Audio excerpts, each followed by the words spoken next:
Muy buenos días, queridos hermanos. Los quiero invitar a que abran su Biblia en el libro de Éxodo.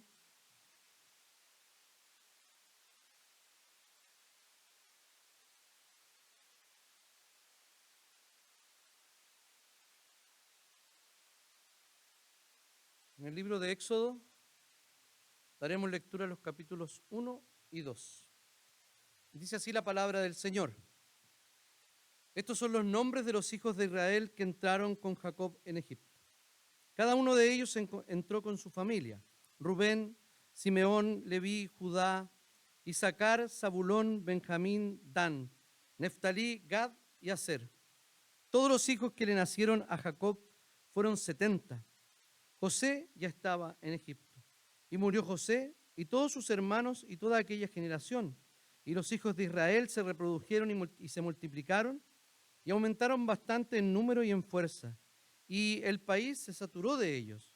Mientras tanto, en Egipto surgió un nuevo rey que no había conocido a José.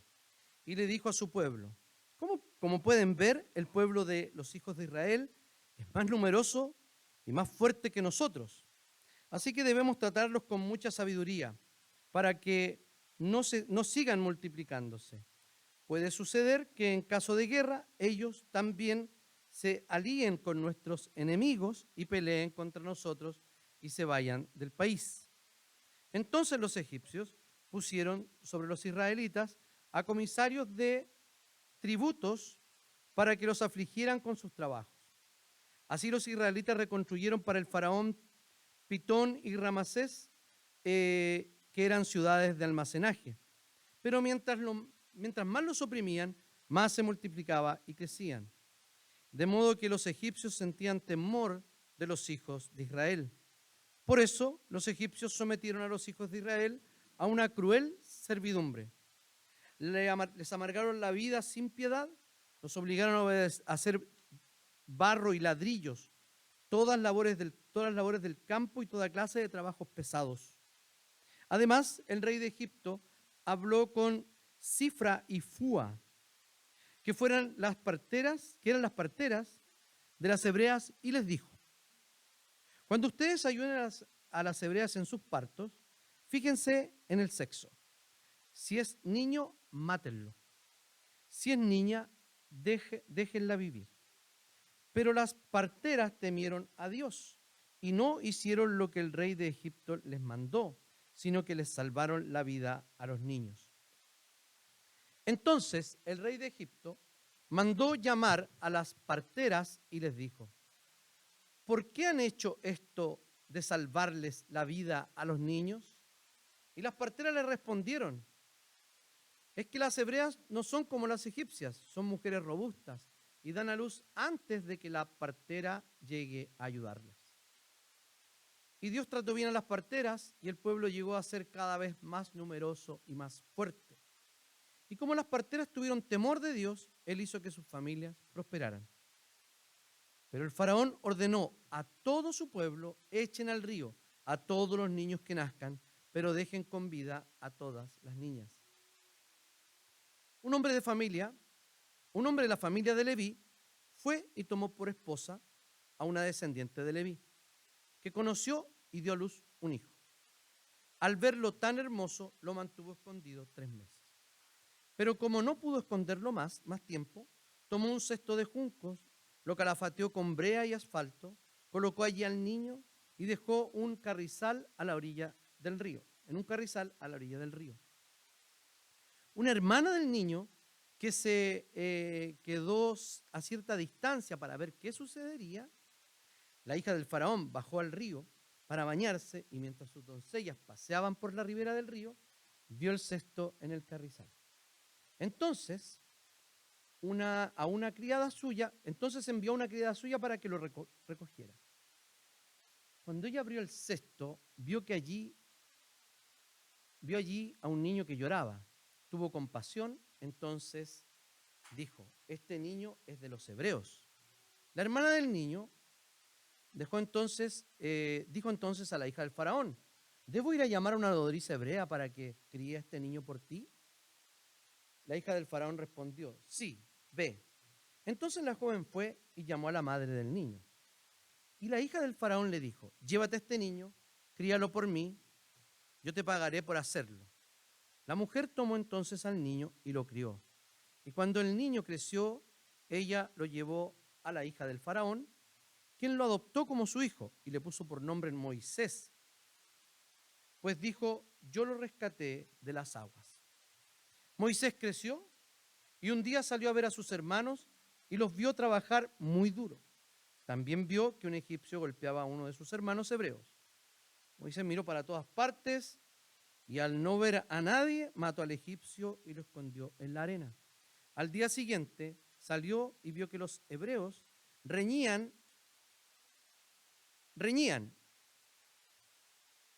Así que dijo al que maltrataba al otro, ¿por qué golpeas a tu prójimo? Y aquel respondió, ¿quién te ha puesto a ti como nuestro príncipe y juez? ¿Acaso piensas matarme como mataste al egipcio? Entonces Moisés tuvo miedo y dijo, ciertamente esto ya se ha descubierto. Cuando el faraón se enteró de este hecho, buscó a Moisés para matarlo. Pero Moisés huyó del faraón y habitó en la tierra de Madián. Mientras estaba sentado junto al pozo, las 7 hijas del sacerdote de Madián vinieron a sacar agua para llenar las pilas y dar de beber a las ovejas de su padre. Pero llegaron los pastores y las echaron de allí. Entonces Moisés se levantó a defenderlas y dio de beber a sus ovejas. Cuando ellas volvieron a donde estaba Ruel, el padre, éste les dijo, ¿por qué volvieron hoy tan temprano? Ellas respondieron, un egipcio nos defendió de los pastores y además sacó agua por nosotras y les dio de beber a las ovejas. Reuel preguntó a sus hijas, ¿y dónde está este hombre? ¿Por qué lo dejaron solo? Llámenlo para que venga a comer. Moisés aceptó quedarse a vivir con ese hombre y él le dio por esposa a su hija Séfora. Ella le dio a luz un hijo y él le puso por nombre Gersón, porque dijo, soy un extraño en una tierra extraña. Después de mucho tiempo murió el rey de Egipto. Los hijos de Israel gemían por causa de su esclavitud y clamaron a Dios por causa de su esclavitud. Su clamor llegó hasta Dios. Y cuando Dios oyó sus gemidos, se acordó de su pacto con Abraham, Isaac y Jacob. Entonces Dios miró a los hijos de Israel y los reconoció. Oremos. Señor, te damos infinitas gracias por esta tu palabra. Te rogamos que tú abras nuestra mente y nuestro corazón para entenderla. Oramos en el nombre y en los méritos de nuestro Señor Jesucristo. Amén. Como se han dado cuenta y ya habíamos anunciado, hoy día comenzamos una serie nueva. En esta serie nueva vamos a tratar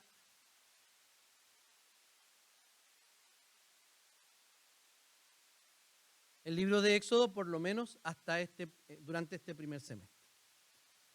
Tendremos algunos altos en las series. Por ejemplo, vamos a detenernos para Semana Santa, en mayo para todo el mes para la de familia, la serie de familia, y luego seguiremos hasta fines del primer semestre para luego continuar con primera los tesalonicenses y luego nuestra serie de Adviento, y el año nuevo se nos viene encima. Entonces, vamos a hablar sobre, hoy día, en el primer sermón de esta serie de Éxodo, un pueblo y una tierra. Fíjense que ustedes ya que estuvieron en la serie de Génesis, retoma el final de Génesis. Génesis habla de la muerte de José y qué pasa con él, ¿cierto? Luego, los receptores son exactamente los mismos que están recibiendo el libro de Génesis. Ojo, ¿cierto? Entonces ya les habló de todos sus orígenes. Y ahora Moisés lo que hace es conectar con José. ¿Y qué pasa después de eso cuando ellos llegan a la tierra de Gosén para establecerse allí? Los israelitas estaban en una situación bastante cómoda. Los hijos de Israel ya no eran los hijos de Israel y sus familias. Ya era una nación grande que se había formado en una tierra, pero en una tierra prestada. No era el cumplimiento de la promesa que había hecho Dios a Abraham y ratificado a Isaac y a Jacob, de que ellos iban a poseer la tierra que el Señor les había dado. Esa no era la tierra. Esa tierra estaba en Egipto, bastante retirado de donde ellos iban a recibir su tierra, que era la tierra prometida, Canaán, que ya vamos a ver mucho más adelante, cuando termina la historia de Moisés, comienza la recuperación, o más bien dicho, la toma de la tierra de Canaán. Entonces José muere y también muere toda esa generación. Es muy típico en los libros de la Biblia, sobre todo en el Antiguo Testamento, en los libros históricos, cuando nos dice que muere y muere una generación y después de esa generación algo pasa. Por ejemplo, cuando muere la generación que nos habla allí en Jueces, muere Josué y muere esa generación, dice que se descarrían la siguiente generación. En este caso podemos ver, según todo lo que vemos en el Pentateuco, en los 5 primeros libros de la Biblia, Génesis, Éxodo, Levítico, Número y Deuteronomio, podemos ver cómo el pueblo en ese tiempo sí fue guardado, ¿cierto?, con seguridad, pero luego vemos que tuvieron 400 años de cautiverio. O sea, ellos estuvieron esclavos durante 400 años, mucho tiempo estuvieron allí, ¿ya? Un cautiverio bastante largo. Ellos gozaron seguramente mucho tiempo de esta dinastía que era proclive a los hebreos, porque también esa dinastía era semita. ¿Qué quiero decir con esto? Eran descendientes de los propios hijos de Noé, Sem, Cam y Jafet. Sem era el que había dado la línea del pueblo de Dios, de donde donde proviene el pueblo de Dios, de la línea de Sem, y en esa bifurcación de generaciones apareció esta dinastía semita que estaba a cargo de Egipto, y era el rey de Egipto, y habían conocido a José. ¿Se acuerdan de eso? Y tenían muy buena reputación, y los hebreos, por causa de José, también tenían buena reputación. En este tiempo de cautiverio, ellos adoptaron muchas tradiciones egipcias. O sea, fíjense en lo siguiente, les voy a dar solo un ejemplo. Moisés va a buscar las tablas de la ley, baja Moisés, ¿y qué pasó? ¿Qué había? Había una orgía, eso era, había una orgía. Y habían llevado todas sus joyas y todo el botín que le habían quitado a los egipcios para salir. Estoy dando algunos spoilers. Que le quitaron a los egipcios, pusieron el oro, y le dice a Aarón, que había quedado a cargo, ¿qué pasó? Y Aarón le dice, lo que pasa es que te demoraste mucho y echamos aquí esta cuestión y eso salió. Un becerro de oro. O sea, Aarón dijo que había salido eso. Y empezaron a adorar a otros dioses inmediatamente, o a hacerse una imagen del Dios verdadero. Pero ellos eran idólatras. Los israelitas que salieron de Israel eran idólatras. Por eso que el Señor después les da los 10 mandamientos. ¿Y cuál es el primer mandamiento? Los primeros mandamientos, los 2 primeros, dicen relación con ¿qué? Con que Dios es uno solo y con que no hay que hacerse imagen de Dios. Porque eso eran los israelitas que estaban saliendo de Egipto. Y a nosotros nos está presentando en estos 2 capítulos Moisés todo un contexto general en el capítulo 1 de cómo el pueblo se formó, y luego en el capítulo 2 nos va a dar sospechas de cómo va a entregar Dios la tierra a Israel para cumplir el pacto de Dios con los patriarcas, con Abraham, Isaac y Jacob. Bien, entonces, en primer lugar, vamos a ver el pueblo que Dios está formando. El pueblo, la generación, incluso el Mesías y la promesa de redención ya estaba siendo amenazada. Había sido amenazada antes, ¿se acuerdan en Génesis? ¿Cuándo fue amenazada? Cuando todo el pueblo se descarrió, todos se descarriaron y no había nadie, se encontró solamente a quién justo, a Noé. Y Noé junto con su familia fue puesto en el arca. Estaba en riesgo la venida del Mesías. Esa primera promesa que se había hecho de la simiente de la mujer. Después hay una especie de rebeldía en Babel. ¿Y qué hace el Señor? Confunde las lenguas y los dispersa. Cuando, de hecho, llama a Abraham y a Sara y le hace esa promesa, también se vio en riesgo, ¿cierto? Porque ella, como era costumbre, no estaban haciendo nada raro, le pasa a su criada para que tuviera un hijo que era y sería de Abraham. Y más adelante, Isaac, bueno, no pasa mucho con Isaac, hay que decir la verdad. Es como el padre entre el abuelo y el nieto pero Jacob sí que se llevó un montón de problemas. Cuando ellos tuvieron conflicto con su hermano, cuando lo iba a matar, cuando usurpó la primogenitura. O sea, vemos en cada momento del del Génesis, cómo, pasé de largo, cómo el Señor sustentó, es que en el Apocalipsis se cumplen todas las promesas hechas en el Génesis. Entonces el Señor conserva y hace funcionar, aunque en el relato aparece algo y de alguna manera Dios, sabio, poderoso, que tiene un plan, saca a flote nuevamente la esperanza de la redención. Y no es distinto en el Éxodo. Entonces el pueblo, como dije, ya había sido amenazado, ya había sido puesto en riesgo la promesa mucho tiempo. Pero fíjense lo que pasa aquí.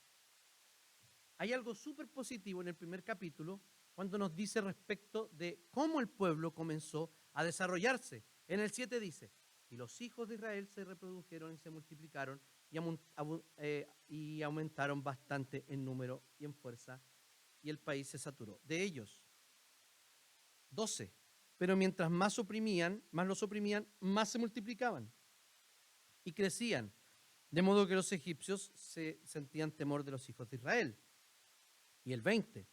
Y Dios trató bien a las parteras, y el pueblo llegó a crecer, a ser cada vez más numeroso y fuerte. Fíjense cómo aparece aquí elementos súper importantes, porque el pueblo se multiplica. Primero, porque ellos estaban teniendo muchos hijos. Y uno dice, ¿cómo crecen los pueblos? Los pueblos crecen teniendo hijos. Hoy día nosotros tenemos sociedades que están en peligro de extinción incluso. En muchos años más, no me acuerdo quiénes eran, los alemanes o los italianos, que iban a tener una población bajísima, porque no están teniendo hijos. Ellos sí tenían hijos, muchos hijos, y habían logrado ser más que sus hospedadores y habían logrado más fuerza incluso. El rey temió y dijo, algo va a pasar, entonces tenemos que tomar ciertas medidas. Cuando los pone bajo un yugo a hacer ladrillo, ¿cierto? De barro, trabajos del campo, pesados. ¿Para qué? Para eliminarlos. Bien ¿cómo se llama? La estrategia del faraón. Porque imagínense, a hombres que están haciendo trabajo duro todo el día, están bien cansados, ¿cierto? Pero ciertamente eran mucho más fuertes que los hombres egipcios que no hacían ese tipo de trabajos. Luego aparecen las parteras, que las parteras eran egipcias, pero les dicen, pero tienen algún conocimiento de este Dios y dicen que no lo van a hacer. No van a matar a los niños que nazcan. O sea, las parteras dijeron que no iban a asesinar a ningún niñito hombre, porque de eso estamos hablando, ¿cierto? A ningún niñito hombre que saliera del vientre de alguna de las hebreas. Entonces, en las peores condiciones, el Señor sostuvo a su pueblo. Fíjense cómo nos relata esto. Intentaron matarlos. Cada sociedad en decadencia quiere eliminar a sus hijos. Cada sociedad decadente quiere eliminar a sus hijos. Éxodo, esta dinastía que después estaba condenada a morir, ¿cierto? Herodes en el Nuevo Testamento, cuyo linaje no prosperó, ¿cierto? Y vemos nuestro propio mundo a partir de la década del 60, cuando el aborto es puesto como legal. ¿Qué pasa con la sociedad? Decadencia. Decadencia. Vean el talante, la calidad moral de una sociedad y vean cómo ellos tratan a sus niños.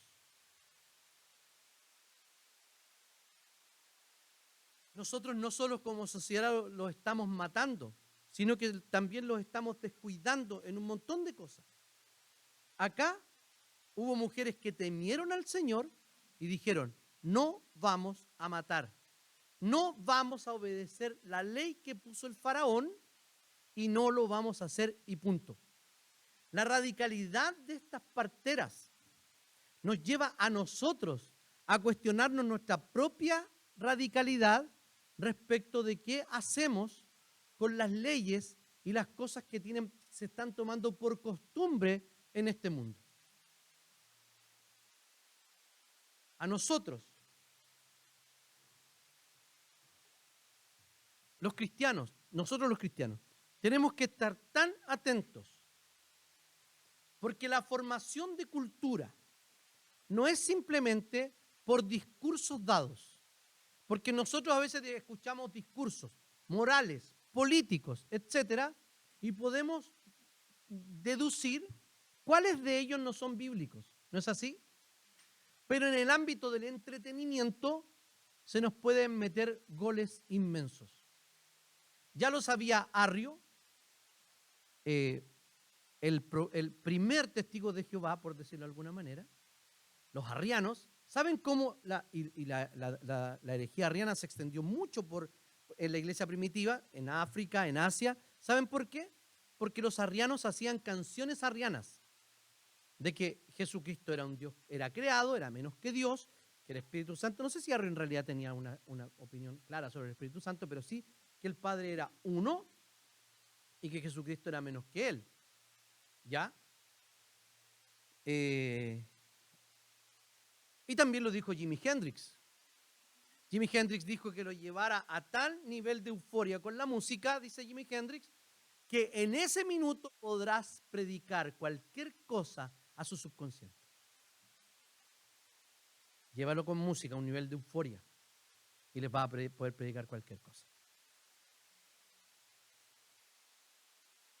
Nosotros debemos cuestionar aquello, porque con música, con series, se nos está lavando el cerebro. Y uno dice, no, pero si nosotros no tenemos nada que ver con esto, por ejemplo, con ideologías de género. Sí, sí. Y de hecho es una decisión que hemos tomado como consistorio, de predicar sobre esos temas contingentes para nuestra serie de familia en mayo de 2023. Nos acusamos en el lenguaje que nuestra mente está siendo subyugada por pensamientos y la cultura imperante hoy día. Netflix, Disney y todo lo demás que es parte de esta cultura nos predica al subconsciente. El entretenimiento no es sin importancia. Ya se dieron cuenta, supongo que nadie deja a sus hijos ver a Pepa,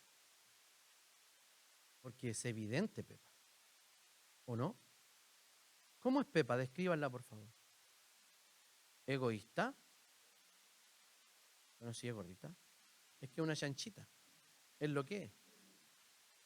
Es egoísta, es violenta, ¿qué más? Es irrespetuosa con los padres, es caprichosa, ¿o me equivoco? ¿Eso es Pepa? Los más grandes podían ver la forma de extirpar la masculinidad de los niños, por ejemplo, con los Teletubbies. Y a nosotros que no nos damos cuenta, Ya les conté la serie española, ¿no? Bueno, no les voy a decir el nombre para no darles spoiler. Sí, denme más nombre. Para no hacerles spoiler no les voy a contar el nombre. Creo que lo mencioné aquí o el domingo pasado aquí en la quinta. No me acuerdo, pero lo voy a hacer igual. Porque me parece súper importante. En España, si ustedes están un poquito informados, hay una ley que se aprobó que se llama solo sí es sí. Significa que la relación sexual no es consentida en términos tácitos, sino que debe ser consentida con un sí. ¿Ok? Y tiene muchas otras aristas terribles para la sociedad española, la cual definitivamente es la primera cultura latina que está totalmente enloquecida con la ideología de género. Un médico que era acusado de haber drogado y violado a una mujer, y esta mujer estaba convencida de que así había sido. Él nunca la obligó, de hecho sí la drogó, pero cuando uno ve la película, la serie, ella no está drogada en ningún minuto, no se ve. Y ella opone resistencia. De hecho, tú ves una película donde dos personas se van a acostar y eso pasa. Y yo dije, a ver, vi el año, creo que era 2020, 2021. Dije, no, imposible. O le pasaron a Netflix, o el productor es súper influyente y no está de acuerdo con lo que está pasando en España, por una serie española, está pasando en España y quiere contrarrestar esto, y yo decía, vamos a tener una sorpresa al final. Entonces, cuando uno estaba convencido que el doctor, pulcro, exteriormente, moralmente, pulcro, con buena reputación, y la mujer loca. Cuando uno ya está mirando la serie y diciendo, el doctor es inocente y esta loca es loca, se desencadena de que la loca decía la verdad. Y el doctor era culpable de todo lo que lo habían acusado. Oh, qué buena la serie. O sea, la serie es buena. Ya se la arruiné. La serie es buena. Pero yo dije, ¿por qué esta serie está poniendo tan bueno a un doctor que está acusado de drogar mujeres para violarlas? Y nunca en la serie se vio una pizca de duda sobre el doctor. Algo raro hay aquí. Era una promoción y un respaldo a solo sí es sí. Hay presunción de culpabilidad en España. Aquí creo que también se usa, aunque no es legal. ¿Cuál es la presunción de culpabilidad? Es que si hay una acusación contra una persona, esa persona se asume que es culpable y luego se juzga y se investiga. En Chile pasa lo mismo, porque si te funan, da lo mismo que lo que digan los tribunales, ¿cierto? ¿Por qué digo esto? Porque la predicación de esa serie es que no importa cuán limpio se vea ese hombre, es culpable. No importa cuán loca parezca esa mujer, está diciendo la verdad. Es inocente. Mi esposa es testigo. Me costó mucho, hasta el final, sacarle el rollo a la serie. Porque si uno la ve descuidadamente, no se da cuenta. Y eso entra en nuestro subconsciente. Las parteras. Una orden directa del faraón, dijeron que no. Dijeron que no. La pregunta es para nosotros, ¿cuántas veces nosotros como pueblo de Dios estamos diciendo que no a aquello que se nos propone? Por todos los medios que tenemos, estamos siendo bombardeados permanentemente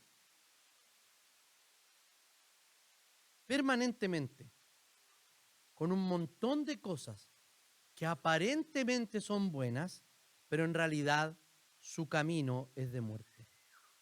Al hombre le parecen que sus caminos son rectos, pero su final es muerte. Tenemos un montón de culturas en la Biblia y en la historia que han muerto por su inmoralidad.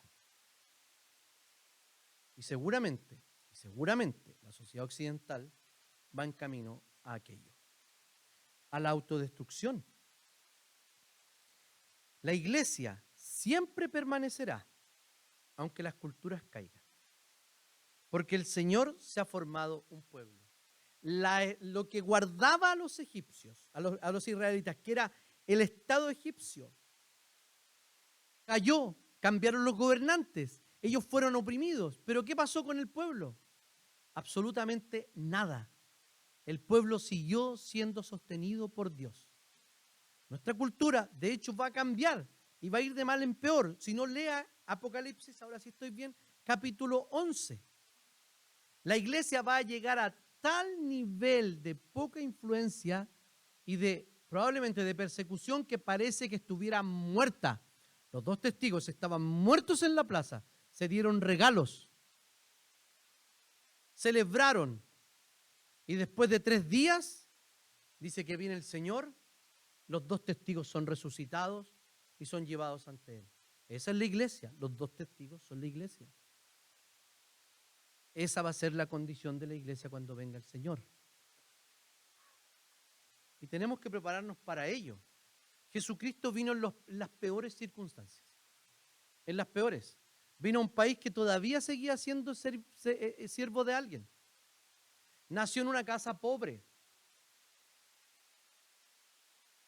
No tenía ninguna posibilidad de ser tomado en cuenta como sacerdote. Jesucristo era un niño cualquiera, hasta cuando el Señor decide involucrarse en los negocios de su padre a los 12 años, o sobre los 12 años, y ya empieza a dar testimonio de que estaba creciendo en favor de Dios, en favor de los hombres. Entonces Jesucristo vino en las peores circunstancias, pero ¿vino para qué? Para salvarnos en las peores circunstancias. Y nosotros estábamos en la peor circunstancia. O sea, estábamos yendo camino al infierno. Y el Señor Jesucristo vino, ¿para qué? Para salvarnos y con nosotros formar el nuevo Israel, un nuevo pueblo. Un pueblo que se comenzó a formar, ¿con quién? Con los 12 apóstoles. Para ese Israel escatológico que sería de todo pueblo, lengua y nación. Y también el Señor, al Él haber nacido en las peores circunstancias, haber muerto en las peores circunstancias, haber sido perseguido, haber sido también traicionado, el Señor sabe de qué estamos hablando cuando nosotros estamos pasando nuestras peores circunstancias. Y el Señor está allí. ¿Quién puede negar eso? Mire para atrás, cómo estaba su corazón respecto a cualquier cosa. Y estoy seguro que hoy día su corazón está tranquilo. Es probable que su corazón esté acongojado todavía, pero haga el intento de atesorar en el corazón que Jesucristo vino para eso, que el Señor sabe que hay alguien que me entiende. ¿No les pasa que cuando ustedes tienen algún problema, hablan con alguien y esa persona le entiende? ¿Qué pasa en el corazón, en el ánimo? ¿Cómo se sienten? ¿Mejor o no? Oh, pude hablarlo con alguien y eso me despejó la mente, el corazón y me entendieron. La persona estaba sufriendo por lo mismo, etc. ¿Por qué no nos pasa igual con Jesús? Él sabe de qué estamos hablando. Sabe de tentaciones, sabe de dolor, sabe de sufrimiento. Ninguno de nosotros ha sufrido tanto como Jesucristo, los aquí presentes. Hay hermanos que sí han sufrido más que Jesucristo en términos corporales. Algunos han sido fritos o cocinados, otros ahorcados con cuerdas de piano, otros congelados en un río, mutilados por bestias salvajes, etc. Acribillados en una iglesia con bombas, estoy hablando de lo que ha pasado ahora recién, y probablemente sintieron un dolor físico terrible. Pero el dolor integral que el Señor Jesucristo sufrió, ningún ser humano lo ha sufrido, porque el Señor ya lo sufrió por nosotros. En segundo lugar, la tierra. Y miremos un poquito el capítulo 2. Nos cuenta ahora la historia de Moisés, ¿cierto? Primero, cómo habían atentado contra la vida de los niños de Israel. Y ahora nos cuenta la historia, cómo Moisés nace y nace en ese mismo contexto. Moisés nace en el mismo contexto en que nace Jesús. Un rey con miedo a perder su poder, intentando matar a un niño menor de 3 años que estaba atentando contra su poder. El faraón estaba matando ¿a qué? A niños que se iban a hacer grandes y que iban a hacer a Israel más poderoso y podía estar en peligro su poder. Exactamente las mismas motivaciones con una distancia aproximada de 1500 años. El corazón en esos 1500 años del ser humano no había cambiado y tampoco ha cambiado el día de hoy. Entonces toma el hombre de la familia de Leví toma a una esposa y tienen a su hijo, ya tenían más hijos, recuerden, y lo mantuvo escondido 3 meses. La Cami, el Dani, el Paulo, la Vale, el Arturo, la Romina, ¿quién más? ¿Me falta algún guagua? La Janet, ¿cierto? Está la Evelyn, díganme. ¿Es posible esconder una guagua 3 meses?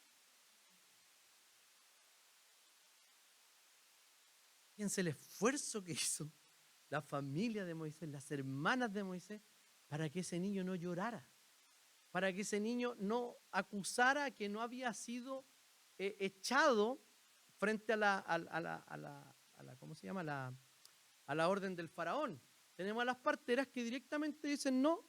Ojo, las parteras se pegan una chiva. Las parteras mienten. Las parteras mienten y dicen, no, es que las hebreas son súper rápidas. Llegamos y las guaguas ya están nacidas. ¿Qué vamos a hacer? Entonces el faraón después dice, no, entonces matemos a todos los que ya están vivos. Y las parteras no hacían eso. Las parteras decidieron no matar a los niños. Y el Señor igual las bendijo. ¿Por qué razón? Porque en esos contextos, eso es mentira contra alguien que está atentando contra vidas de inocentes. ¿Cierto? Si usted tiene siempre se pone este ejemplo, a un judío en Alemania o en Europa y llega Lambda, ¿era coronel? Coronel Lambda, estoy hablando de Bastardo sin Gloria, y llega a la casa, pide un vaso de leche y le dice al caballero, ¿dónde están los judíos? Si hay ratones abajo. El tipo le decía que no. Él estaba haciendo lo correcto. Le estaba diciendo al diablo que quería matar personas, que esas personas no estaban allí. Eso es. Estoy hablando de cuestiones vitales. No es que sabéis que era tan vital, pastor, que yo tuve que mentir. Era como salvar una vida, así que no estamos refiriendo a eso. Aquí hay vidas en juego.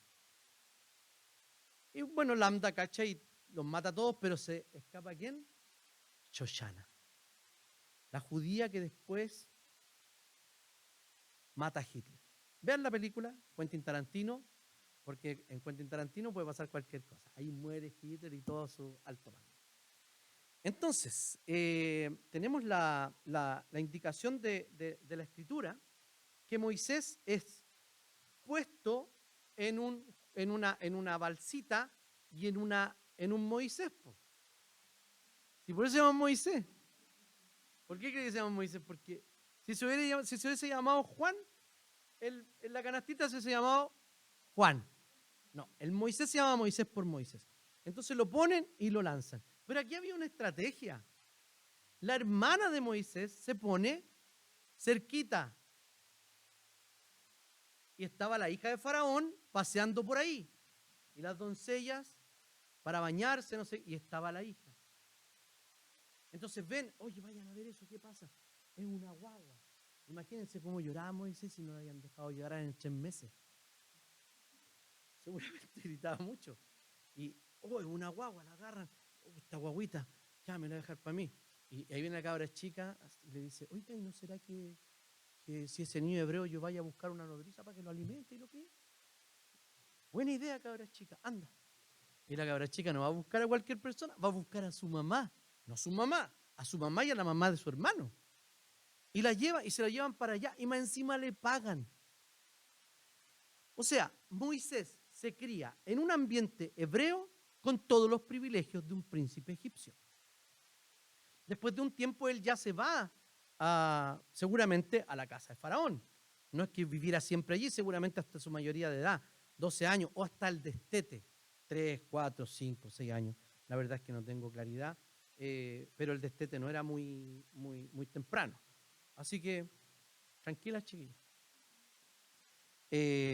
Bien, entonces, lo halló, lo llevó y la mamá lo empezó a criar. Y le pagó para aquello. Fíjense cómo la astucia. Ahí está la mamá, la hermana, la hija del faraón, todos. O sea, el faraón está siendo burlado por 4 o 5 mujeres. Le desobedecieron las parteras, la hija agarró un hebreo vivo, la hermana chica le pasó un gol, se lo entregó de vuelta a su madre y más encima le pagaron. Fíjense cómo la mano del Señor guía a los suyos para que sus planes se cumplan. Esta estrategia era un plan de Dios, seguramente no revelado como pasó en el resto pero sí en términos de las circunstancias, como Dios la guía, así pasó. Y ellos estaban con el hijo de vuelta en casa y vivo. O sea, había sido rescatado de las manos del faraón y había sido rescatado también de las aguas. Fíjense, ¿cómo está en peligro la promesa de nuevo? Pero Dios se guarda ¿a quién? A Moisés. Y lo educa en ese ámbito y le da la mejor formación académica y le da el mejor cuidado hogareño. ¿No les parece maravilloso cómo el Señor guarda a su pueblo para luego guiarlo hacia una tierra? Entonces, José había ganado una tierra para ellos, que era Gosén, pero no era la tierra que Dios le había dado, era una tierra pasajera. El Señor Jesucristo también a nosotros nos pone en una ciudad pasajera. Este mundo, en estas condiciones, es un pasaje para nosotros.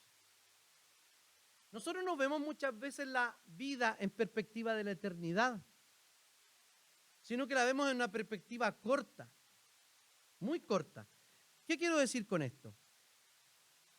Vemos acá cómo el Señor, con pequeñas cosas, va tirando líneas para que su pueblo llegue finalmente a ocupar la tierra prometida.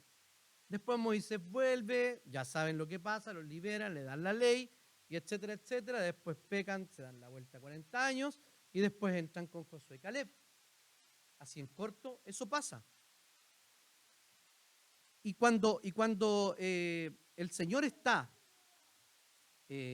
tirando líneas hacia el futuro, vemos que no son líneas circunstanciales, que no son cosas a la rápida, pero nosotros sí a veces vemos circunstancialmente las cosas y creemos que el Señor se equivocó, se le pasó, algo pasó aquí con el Señor que tomó mal este detalle.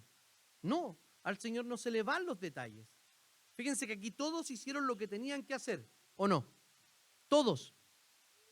Y esas eran las circunstancias que Dios había planeado para que Moisés fuera salvado, luego llevara a su pueblo a la libertad y luego entraran a la tierra prometida esos que iban a salir de Gosén. Ahora bien, nosotros, como les dije, no vemos la vida en perspectiva de la eternidad. ¿Por qué razón? Porque nos aflige en el corazón cosas de este mundo, ¿o no? ¿Qué cosas empiezan a tomar nuestro corazón y a arrancarlo del lado del Señor y no son cosas eternas. Ejemplo, digan algo, aunque suene como confesión. Una casa propia o no, ¿nos roba el corazón? O sea, a mí nomás me pasa. Digan la verdad. ¿Sí o no? Una casa propia. La ampliación. Hay que ampliar la casa por tal y tal razón. Cambiar el auto, ¿o no? Tener otro. Tener otro auto. No sé, ¿qué vamos a hacer? ¿Qué vamos a hacer con la educación de estos niños? Imagínense a la Vale y el Paulo preguntándose eso. ¿Qué vamos a hacer cuando estos niños entran a la universidad? Hay padres que están en esa. Bueno, si quieren hacer eso, los más chicos, pongan un ahorro en SP500, en estas cosas de ahorro a largo plazo, a lo mejor tienen dinero, ¿cierto? Para hacerlo. Pero eso no puede robar el corazón, eso es una planificación. O sea, lo que planeamos de las cosas de este mundo son planes que tenemos, pero no pueden ser afanes. El Señor nos llama a confiar en Él. El Señor, este pasaje que estamos viviendo es un pasaje temporal. Entonces, el Señor dice que debemos vivir como forasteros. Se me olvidó otra palabra. ¿Cómo vivimos? ¿Cómo pasó esto? Esto que lo borren. Peregrinos y extranjeros. Ya lo expliqué eso, ¿cierto? Somos tanto peregrinos como extranjeros en este tiempo. ¿En qué sentido somos peregrinos? Vamos de paso. El peregrino es algo así como un turista, que va de paso. Y le gustan las cosas que ve, ¿o no? Por ejemplo, ¿quién viajó último? La Ale para su cumpleaños. ¿Para dónde fuiste con tu hermana? A Cartagena. Aquí, a la Playa Chica. O la Playa Grande. Entonces fueron a Cartagena, en Colombia, y hágale. Fueron a Cartagena y era bonito, ¿no? Muy bonito, todo lindo, y de repente te daban ganas de quedarte, digamos la verdad, sí. Pero era una peregrina, o sea, era un turista que pasaba y querías ver hartas cosas y todo lo encontrabas lindo y lo disfrutaste. Así disfrutamos la vida. Pero también vivimos como extranjeros. ¿Y qué es ser un extranjero? Es alguien que ha nacido en otra tierra, en otro lugar, pero que se traslada a un país y toma esa nacionalidad y dice, yo voy a trabajar por este país, voy a aportar a este país, etc. Ese es un extranjero. O sea, nosotros vivimos de esas dos formas en este mundo. Peregrinos porque vamos hacia una tierra mejor. ¿Qué será esta misma tierra transformada? Y como extranjeros porque estamos comprometidos con el desarrollo de nuestra sociedad, de la educación de nuestros hijos, sobre todo de la educación de nuestros hijos. Esa es la clave, la educación de nuestros hijos. Entonces, vivimos de estas dos formas que parecen contradictorias, pero no, en el corazón del creyente tenemos que vivir así, porque si somos muy peregrinos, vamos a estar ocupados, sí, todo está lindo aquí en la tierra, pero no, yo vengo a mi Señor, allá, las cosas de arriba. Eso es afán. Cuando nos afanamos por las cosas de la tierra, nos dice que miremos las cosas del cielo. Y nos transformamos ¿en qué? En una iglesia que odia al mundo y quiere puro irse con el Señor, vámonos. Y la otra, la iglesia mundana, que es súper extranjera, y que dice, no, pues somos de aquí. Así que aquí adoptamos la cultura, creemos lo que la gente cree, porque hay que avanzar con la sociedad. Esta sociedad, querido, no está avanzando, está retrocediendo, está decadente. Y es porque nosotros no hemos aportado lo que tenemos que aportar, básicamente. Entonces, como peregrinos y como extranjeros. Jesucristo también vivió, como dije antes, estas violencia contra los niños. Intentaron matarlo, intentó matarlo Herodes y no pudo. Fue también formado en una cultura. El Señor fue formado en una cultura y adoptó esa cultura, pero no adoptó la cultura imperante que eran los romanos. Recordemos que hace un tiempo, un poquito atrás de Jesús, se había globalizado la cultura helenista, donde estaba permitido, por ejemplo, ¿qué cosa? Valorada como óptimo la homosexualidad masculina, donde el cuerpo era lo principal, y había que desarrollar el cuerpo y cuidar el cuerpo. De hecho, en los gimnasios se hacía gimnasia pilucho. Entonces, los judíos en ese tiempo, estoy hablando de Antíoco Epífanes, en el tiempo intertestamentario, ellos se hacían una cirugía, o sea, ellos se reponían el prepucio. Así negaban su fe, porque como tenían que estar pilucho, no podían estar circuncidados porque eso estaba pasado de moda. Eso hablaba de su cultura. Entonces ellos reponían un prepucio, no sé con qué. No me pregunten. Un cuero de pollo o un cuero de algo, no lo sé, pero sí lo hacían. Reponían un prepucio. Miren lo absurdo, queridos hermanos. Yo creo que eso se notaba que no era, pero no importa. Había que parecernos circuncidados. ¿No nos parecemos nosotros así de repente tratando de cubrir nuestra fe con cuero de pollo? Con cosas absurdas como siguiendo el ritmo de esta cultura, porque creemos definitivamente que esta cultura sí está en progreso, y lo que realmente es que está en decadencia. El Señor nos prometió una tierra, y quien conquistó esa tierra y esa promesa para nosotros no fue Abraham, no fue Jacob, no fue Isaac, no fue Moisés, no fue Josué, sino que fue el propio Señor Jesucristo. Es Jesús quien nos va a llevar a nosotros a la tierra prometida, porque Abraham ya entendió que no era la tierra física. Dice que Abraham vio la promesa de lejos, porque sabía que no era física, sino que estaba más allá. Era una ciudad celestial. Nosotros somos parte ya de esa ciudad celestial. O sea, ya estamos en la tierra. Nosotros somos. ¿Y cómo se cumplirá en el futuro? Cuando el Señor venga. Y no nos va a dar los límites de Israel. Vamos a ser coherederos con Cristo del cosmos completo. El Señor nos ayude, queridos hermanos, a ver en este pasaje que el Señor se guardó un pueblo desde siempre, y de eso somos efecto nosotros, por medio de Jesucristo. Y también ganó la tierra, pero también la ganó por medio de nuestro Señor Jesucristo.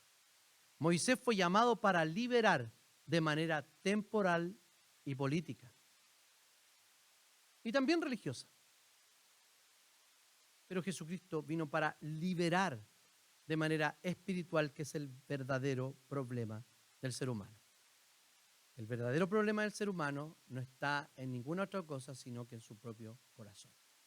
Oremos al Señor. Señor, te damos gracias por este tiempo y te rogamos que tú nos bendigas.